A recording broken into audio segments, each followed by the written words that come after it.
नमस्कार साथियों, स्वागत है आप सबका इस YouTube चैनल पर। मैं हूं कृष्ण सारण, आपके साथ पढ़ रहा हूं साइंस। दोस्तों, आज हम क्लास 10th के साइंस की बात करेंगे। उन विद्यार्थियों तक ये वीडियो जरूर पहुंचाना जो 2020 के सेशन 10th क्लास में होने वाले हैं, क्योंकि उनके लिए महत्वपूर्ण हो सकता है। तो दोस्तों, आज का टॉपिक है प्रकाश। क्या है? प्रकाश। दोस्तों, आपने कभी सोचा है कि इस पृथ्वी पर विभिन्न प्रकार की वस्तुएं हैं, वो भिन्न भिन्न रंगों की क्यों दिखाई देती हैं? आज हम उस चीज के बारे में जानने वाले हैं कि जब पृथ्वी पर जो विभिन्न प्रकार की ये वस्तुएं हैं, वो भिन्न भिन्न रंगों की क्यों दिखाई देते हैं, किस कारण दिखाई देते हैं, उनके बारे में हम चर्चा करने वाले हैं। दोस्तों, ये है, मैं मानता हूं, पृथ्वी, और ये है सूर्य। इस सूर्य से क्या होता है दोस्तों? इस पृथ्वी पर प्रकाश आता है। क्या आता है? प्रकाश आता है। ये प्रकाश है दोस्तों, ये 7 रंगों की किरण का पुंज इस पृथ्वी पर आएगा। पृथ्वी पर आने के बाद इस पर विभिन्न प्रकार की वस्तुएं हैं, उनके द्वारा ये प्रकाश को क्या किया जाएगा? अवशोषित किया जाएगा और परावर्तित भी किया जाएगा। कहने का तात्पर्य क्या है कि इस पर जो वस्तुएं हैं, कुछ किरणों को तो करेंगी अवशोषित और कुछ किरणों को करेंगी परावर्तित। अब इससे क्या होता है उनके बारे में जानते हैं। दोस्तों, इस पृथ्वी पर जो वस्तुएं हैं, जिस किरण का परावर्तित करेंगी, कौन सी किरण का? जिस, यानी 7 रंग की किरण क्या आती है, इस पृथ्वी पर आती है। यदि ये किरण है लाल रंग की किरण, क्या हो रही है? परावर्तित हो रही है। तो लाल रंग की किरण यदि परावर्तित हो रही है, तो ये किरण हमारी आंख की रेटिना पर क्या बनाएगी? प्रतिबिंब बनाएगा। रेटिना पर प्रतिबिंब बनाता है। आंख की रेटिना पर प्रतिबिंब बनाता है, जिससे हमें ये वस्तु कैसी दिखाई देगी? लाल रंग की। जो किरण है, यानी जिस रंग की किरण परावर्तित हो रही है, वैसी हमें वस्तु दिखाई देगी। दोस्तों, यदि वस्तु लाल रंग की दिखाई दे रही है, तो कौन सी किरण परावर्तित हो रही है? लाल रंग की। नीले रंग की दिखाई दे रही है, तो नीले रंग की किरण को क्या कर रही है? परावर्तित कर रही है। कभी वस्तु हमें पारदर्शी दिखाई देती है। पारदर्शी से क्या होता है कि जो प्रकाश की किरण आती है, वो जैसे आएगी वैसे की वैसी चली जाएगी, यानी आर पार चली जाती है। जिस वस्तु के प्रकाश की किरणें आर पार चली जाती हैं, वो वस्तु हमें पारदर्शी दिखाई देगी। कुछ वस्तु हमें काले रंग की दिखाई देती हैं। काले रंग की दिखाई देने का कारण क्या है कि जब प्रकाश की किरण है, सूर्य से आने वाले प्रकाश की किरण है, उन किरणों को क्या कर लेती है? वस्तु अवशोषित कर लेती है। सभी किरणों को अवशोषित कर लेती है। परावर्तित होने वाली एक भी किरण नहीं होगी। यदि परावर्तित होने वाली एक भी किरण नहीं है, तो हमारी आंख की रेटिना पर प्रतिबिंब नहीं बनेगा, जिससे हमें वस्तु काले रंग की दिखाई देगी। अब दोस्तों, बात रहती है श्वेत रंग की। बात करते हैं श्वेत रंग में क्या होता है। श्वेत रंग के अंदर जब आपने देखा है कि सूर्य से जो प्रकाश आ रहा है, वो हमें श्वेत रंग का दिखाई दे रहा है। क्यों? कि सूर्य से क्या है कि हमें 7 रंग का प्रकाश पृथ्वी पर पहुंचता है। यानी जब इंद्रधनुष बनता है, तो हमें 7 रंग का इंद्रधनुष दिखाई देता है ना, तो वो 7 रंग, वैसे ही 7 रंग की किरणों के रूप में पृथ्वी पर आता है। जब 7 रंग एकत्रित होकर एक साथ परावर्तित होते हैं, तो हमें श्वेत रंग का प्रकाश दिखाई दे रहा है।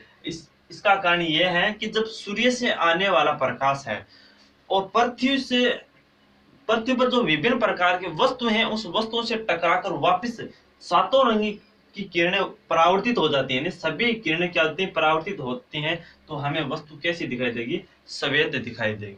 ये था दोस्तों श्वेत। अब एक क्वेश्चन आता है कि सर्दियों के दिनों में श्वेत वस्त्रों की तुलना में काले वस्त्र क्यों यानी उपयोगीदायक हैं? तो दोस्तों, इसका कारण यही है कि श्वेत रंग की किरण क्या करते हैं? श्वेत रंग की कपड़े क्या करते हैं? किरण को परावर्तित करते हैं, जिससे ठंड ज्यादा महसूस होती है। क्योंकि किरणों को क्या करती है? अंदर नहीं जाने, शरीर के अंदर नहीं जाने देगी, और वहां कपड़े से ही क्या है? परावर्तित हो जाती है। और काले रंग की क्या करते हैं? वस्त्र किरणों को अवशोषित करते हैं, जिससे क्या होता है? शरीर के अंदर प्रकाश की जो ऊष्मा वो चली जाती है, जिससे शरीर में हमें गर्मी की राहत मिलती है। यह कारण है, यानी श्वेत वस्त्र तो गर्मियों के लिए उपयोगीदायक है और काले वस्त्र सर्दियों के लिए उपयोगीदायक है। अब बात करते हैं दोस्तों, हमारी मेन टॉपिक है वो है प्रकाश का परावर्तन, उस पर चलते हैं। इससे पहले हम जान लेते हैं कि प्रकाश है दोस्तों, प्रकाश एक सरल रेखा में गमन करता हुआ प्रतीत होता है, सरल रेखा में गमन करता हुआ प्रतीत होता है। दोस्तों सदैव ऐसा नहीं होता है, क्योंकि जब प्रकाश के मार्ग में अवरोध, छोटे अवरोध उत्पन्न हो जाते हैं ना, प्रकाश के मार्ग में क्या छोटे अवरोध उत्पन्न हो जाते हैं, तब क्या होता है दोस्तों, छोटे अवरोध उत्पन्न होने से वो प्रकाश की है वो इस अवरोध के किनारों से मुड़कर यानी उसके आगे वाले भाग पर प्रकाश को उत्पन्न कर देता है। यानी इस किनारों से मुड़ने की इस घटना को हम विवर्तन घटना कहते हैं। यानी ये विवर्तन घटना जैसी होने के बाद क्या होता है, ये प्रकाश है अवरोध के आगे वाले भाग पर भी प्रकाश उत्पन्न हो जाता है। दोस्तों अब बात करते हैं, प्रकाश की परिभाषा की बात की जाती है कि प्रकाश दोस्तों यह एक ऊर्जा है जो क्या करती है, हमें दृष्टि संवेदना उत्पन्न कराती है। प्रकाश क्या एक ऊर्जा है जो हमें दृष्टि संवेदना यानी देखने के लिए हमें उत्तेजित करती है, जो जिसे क्या कहते हैं, प्रकाश कहते हैं। कह सकते हैं प्रकाश वह ऊर्जा है, प्रकाश वह ऊर्जा है, प्रकाश वह ऊर्जा है जो दृष्टि संवेदना उत्पन्न करती है।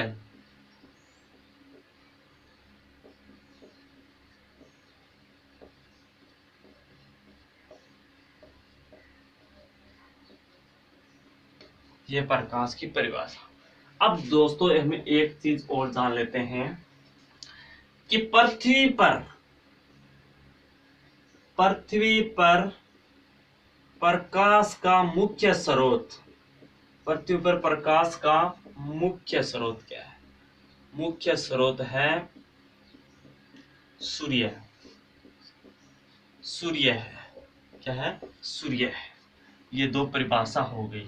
अब दोस्तों हमारी हेडिंग होगी प्रकाश का परावर्तन, प्रकाश का परावर्तन। आज हम प्रकाश के परावर्तन की परिभाषा के बारे में ही पढ़ेंगे, प्रकाश का परावर्तन।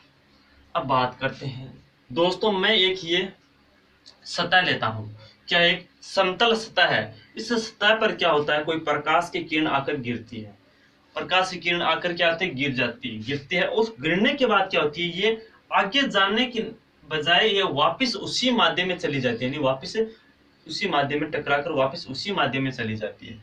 यानी प्रकाश है एक माध्यम को पार करके दूसरे माध्यम की जो सतह है उसे टकराकर वापस उसी माध्यम में चली जाती है। एक माध्यम जो हवा है, दूसरा माध्यम ये सतह है, इससे टकराकर क्या है, वापस उसी माध्यम में चली जाती है। दोस्तों इस घटना को क्या कहेंगे, हम प्रकाश की परावर्तन कहते हैं। दोस्तों इस बिंदु, जिस बिंदु से ये टकराकर परावर्तित होती है उस बिंदु के लंबवत एक अभिलंब होता है। क्या होता है, अभिलंब, अभिलंब। अब बात करते हैं कि जो प्रकाश की किरण है जो इस सतह पर आकर गिरती है उस किरण को क्या कहते हैं, और टकराने के बाद वापस उसी माध्यम में चली जाती है उस किरण को क्या कहते हैं। इस किरण को दोस्तों हम कहते हैं आपतित किरण। क्या कहते हैं, आपतित किरण। यानी इसकी परिभाषा यह बन सकती है कि प्रकाश की किरण, किसी प्रकाश की किरण को सतह पर आकर गिरती है तो गिरने वाली किरण क्या कहलाती है, आपतित किरण, और टकराकर वापस उसी माध्यम में चली जाती है उसको क्या कहते हैं, परावर्तित किरण। क्या कहते हैं, परावर्तित किरण, परावर्तित किरण। इनके बारे में हम जान लेते हैं। पहले हम प्रकाश के परावर्तन की परिभाषा के बात करते हैं। किसी प्रकाश की किरण, किसी प्रकाश की किरण एक माध्यम को पार करके उसी पार करके दूसरे माध्यम की सतह से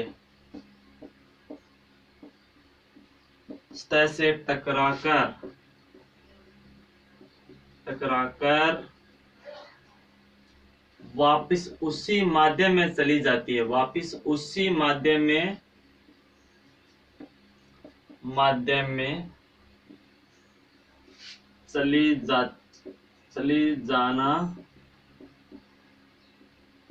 चली जाने की घटना क्या कहलाती है? परावर्तन। प्रकाश का परावर्तन कहलाता है। प्रकाश का परावर्तन कहलाता है। प्रकाश का परावर्तन कहलाता है। ये बात बन गई। अब भाई साहब बात तो बन गई, अब क्या करते हैं? ये क्या बात बन गई कि प्रकाश का परावर्तन किसे कहते हैं, ये इनकी परिभाषा बन गई है। अब हम आपतित किरण और परावर्तित किरण के बारे में कुछ चर्चा करते हैं। आपतित किरण किसे कहते हैं? यानी आपतित किरण किसी प्रकाश की किरण एक माध्यम को पार कर दूसरे माध्यम की सतह से टकराकर उसी माध्यम में चले जाने की घटना तो प्रकाश का परावर्तन कहलाता है।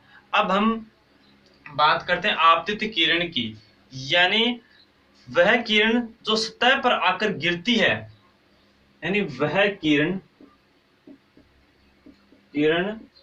जो सतह पर आकर गिरती है, सतह पर आकर गिरती है,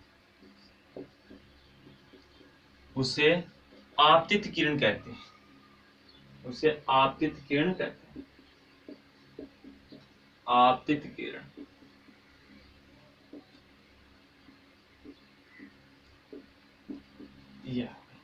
आपतित किरण क्या है? जो सतह पर आकर गिरते हैं, ये गिरने वाली किरण है, ये क्या हो गई? आपतित किरण। अब लिखते हैं परावर्तित किरण के बारे में, यानी परावर्तित किरण।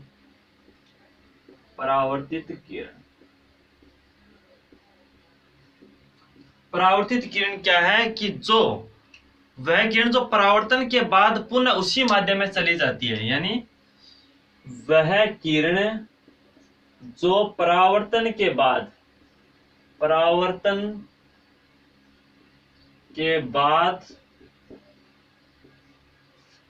पुनः उसी माध्यम में चली जाती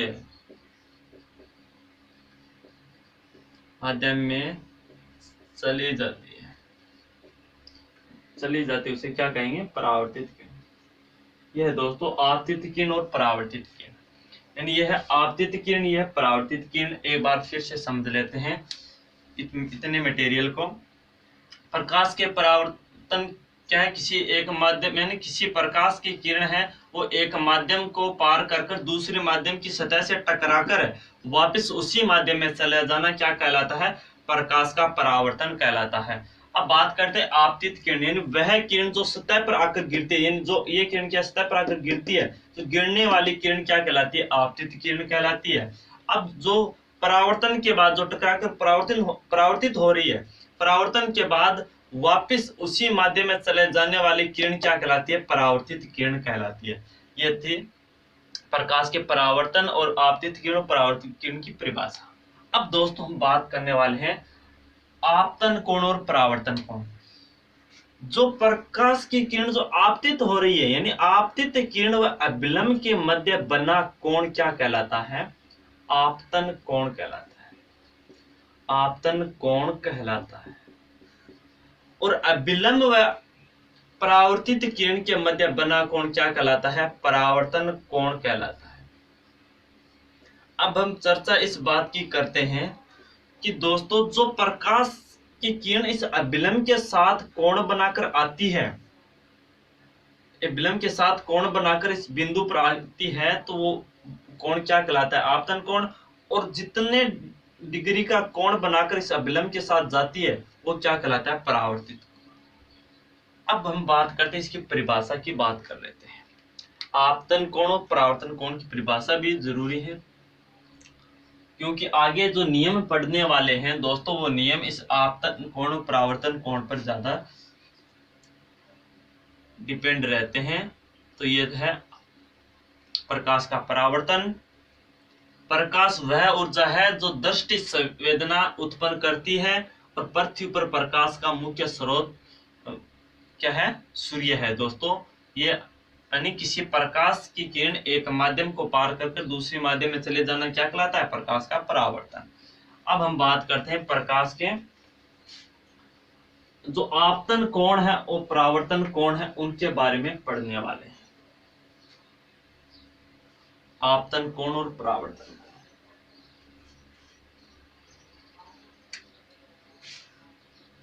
आपतन कोण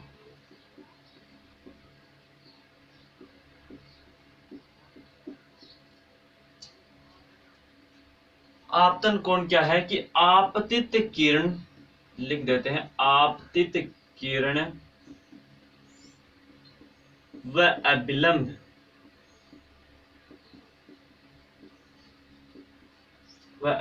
के मध्य बना कोण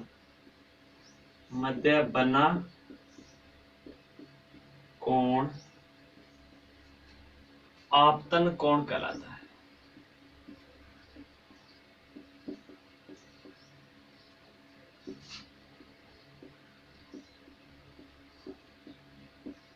अब बात करते हैं परावर्तन कोण की। परावर्तन कोण, परावर्तित किरण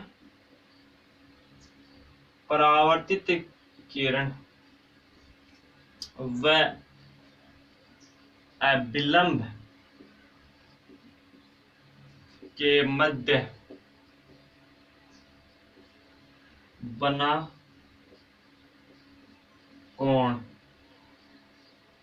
परावर्तन कोण कहलाता है। परावर्तन कोण कहलाता है। यह आपतन कोण और परावर्तन कोण। एक बार फिर से हम डिटेल से पढ़ लेते हैं, रिवाइज कर लेते हैं आपतन कोण और परावर्तन कोण के बारे में। दोस्तों आपतन कोण आपतित किरण व अभिलंब के मध्य बना कोण।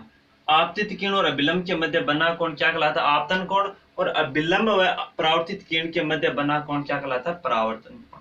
अब दोस्तों आज हमने परावर्तन का किसे कहते हैं, प्रकाश का परावर्तन किसे कहते हैं, और प्रकाश की परिभाषा, और हम आपतन कोण, परावर्तन कोण और आपतित किरण और परावर्तित किरण यानी जो सामान्य जानकारी थी वो हमने प्राप्त कर ली। और कल हम वो चीज पढ़ेंगे जो परीक्षा की दृष्टि से इंपॉर्टेंट है, वहां से 1 या 2 नंबर का क्वेश्चन अवश्य पूछा जाता है।